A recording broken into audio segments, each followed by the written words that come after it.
નમસ્કાર, હું છું સિતાબ કાદરી. આપ જોઈ રહ્યા છો voice of India news channel. Thakor સમાજના કાર્યક્રમમાં સાંસદ ગેનીબેને ખોળો પાથરી અને સમાજના વડીલોને કહ્યું કે દીકરીઓને હવે વેદના સહન ન કરવી પડે.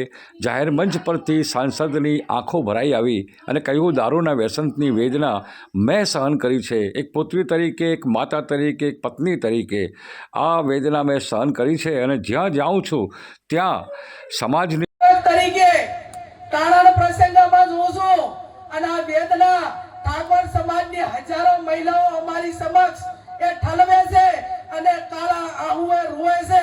એની વેદના થાય છે. એક પુત્રી તરીકે આ વેદના સહન કરી છે, એક બેન તરીકે આ વેદના સહન કરી છે, એક પત્ની તરીકે આ વેદના સહન કરી છે, એક માં તરીકે આ વેદના સહન કરી છે.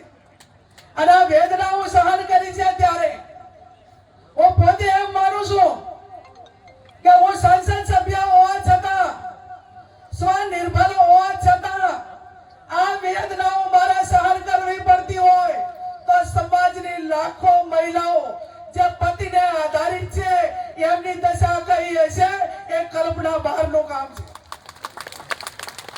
અને કલ્પના બહારનું કામ છે ત્યારે મારા ધોળીતરી સમાજ આગેવાનોને તમારી પાસે ખોળો પાથરીને એક દીકરી ભીખ માંગે છે કે આ સમાજની બત્તીઓ નાથવા માટે સમાજના શૈક્ષણિક સંકુલો બનાવો.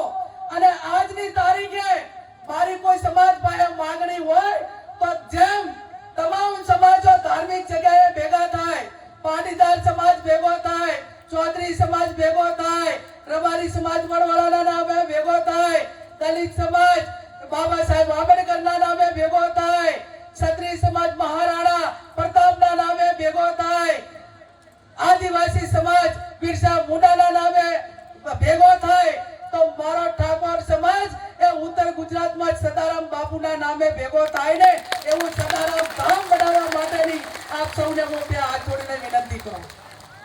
આ તમને સ્ટેજ ઉપર બેઠા